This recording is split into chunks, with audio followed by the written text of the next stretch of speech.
Nous allons parler du cycle de la performance intellectuelle. C'est un petit peu comme les sportifs.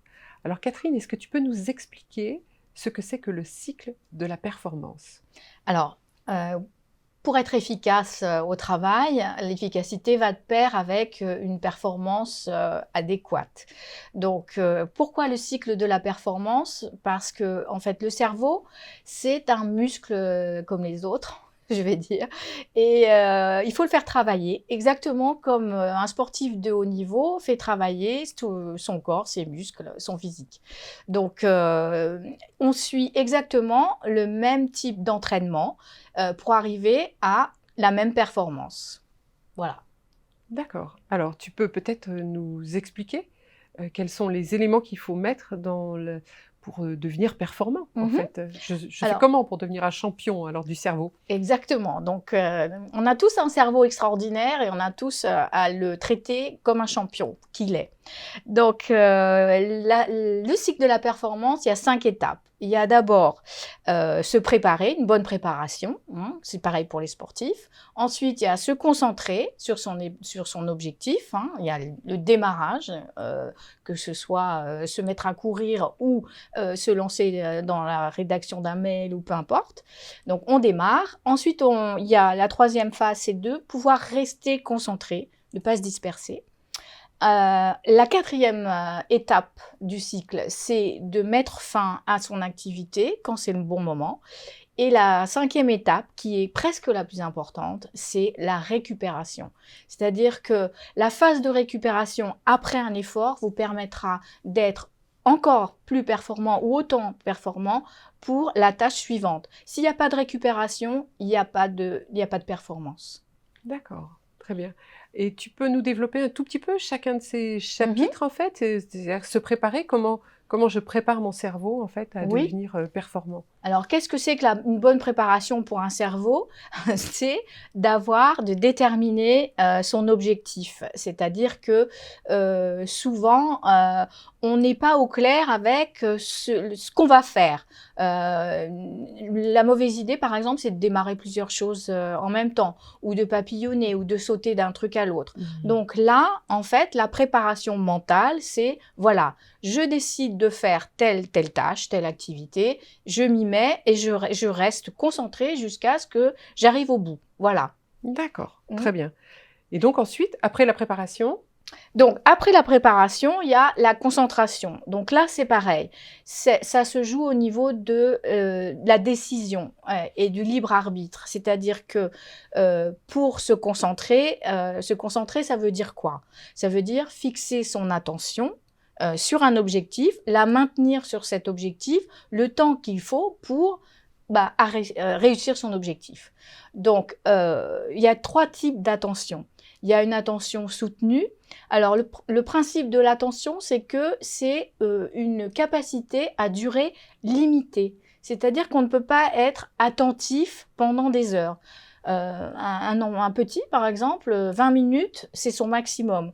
Pour nous, adultes, notre capacité d'attention, elle peut aller jusqu'à 30 minutes. Les 30 premières minutes, c'est là où on sera le meilleur. Et ensuite, on peut continuer à rester concentré jusqu'à 1h30, mais en sachant que l'attention va diminuer à partir des 30 minutes. D'accord. Voilà. Est-ce qu'il y a des signes qui nous permettent de savoir si on est toujours encore attentif ou si on a diminué son attention?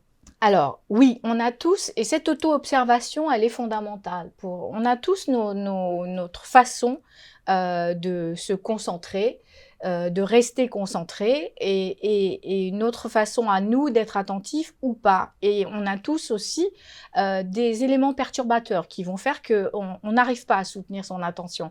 Et il faut s'auto-observer, c'est-à-dire comment je me sens, comment je suis quand je suis très concentrée et quels sont les éléments perturbateurs qui me déconcentrent. Alors pour certains, ils ont besoin d'un silence absolu, le moindre bruit. Pour beaucoup, et c'est le cas aujourd'hui, et il faut être très vigilant à ça, les téléphones portables, hein, les mails qu'on reçoit en permanence, les SMS, les notifications, les stories qu'on veut aller regarder, enfin tout ce qui en fait, fait sortir de son objet, ce qu'on appelle l'objectif attentionnel, tout ce qui distrait de ça, fait perdre en concentration. Et ça demande beaucoup d'énergie pour zapper de l'un à l'autre et revenir à un état de concentration. Donc l'idéal, c'est de s'y maintenir le plus longtemps possible. D'accord. Donc en fait, ce que tu dis, c'est on doit se couper en fait d'une partie de ces réseaux sociaux, par exemple, pendant une période, ne pas suivre son téléphone, le couper ou le mettre de côté de façon à pas être attiré en fait à répondre à des mails ou à des stories qu'on peut recevoir. C'est ça? Oui, c'est ça. Il faut avoir en fait une cohérence intérieure qui fait que, voilà, on a décidé de se mettre à cette tâche et on va faire en sorte de s'y maintenir. C'est vraiment une question de libre arbitre et de décision personnelle. Personne ne peut ne peut être concentré à votre place, hein. C'est vraiment un effort personnel. Alors, il est bien entendu que pour rester concentré, on reste concentré d'autant plus qu'on sait que ça ne va pas durer des siècles. Et en fait, il y a quelque chose de très important dans le mécanisme de l'attention, c'est qu'on est donc très efficace les 30 premières minutes, très attentif. Ensuite, ça commence à décliner et ça remonte très fortement au moment 15 minutes avant la pause, quand on sait qu'il va y avoir une pause. C'est-à-dire que le cerveau, il anticipe le plaisir à s'arrêter et du coup, il met le turbo. C'est ça, c'est un sprint en fait. C'est ça, exactement. C'est le sprint final du cerveau et ça, c'est un mécanisme qui est valable pour tous les cerveaux du monde, hein. Donc, c'est quelque chose qu'on peut utiliser. Donc, en fait, c'est pour ça que c'est important de mettre une fin à une tâche, de se dire je mets 20 minutes dans cette tâche et je m'y consacre, parce que le cerveau sait qu'il va avoir à la fin, il y a une finalité, et donc c'est ça qui va permettre de pouvoir être performant jusqu'au bout. Exactement. D'accord. Parce que, encore une fois, hein, la concentration est vraiment à durée limitée. C'est une denrée périssable. Donc, il faut en tenir compte. D'accord. Et donc, la dernière étape? Alors, la dernière étape, c'est arrêter son activité quand c'est le moment. C'est-à-dire que on peut prévoir une durée de travail qu'on a fixée au départ. Alors, idéalement, on va au bout et puis c'est parfait. Et on s'arrête. Hein. On ne se dit pas, bah tiens, puisque je suis en forme, je continue. Non, on fait vraiment la pause prévue. D'accord. Et on récupère? Et on récupère. Voilà. D'accord. Ok.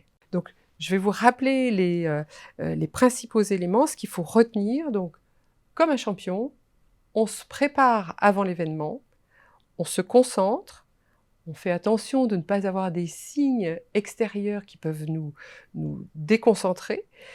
On reste bien concentré sur sa tâche jusqu'à la fin, sachant qu'on va avoir un petit sprint dans les dernières minutes. Et puis, une fois qu'on a passé cette période, on arrête son activité et on se met en mode de récupération avec le plaisir d'aller grignoter son carré de chocolat.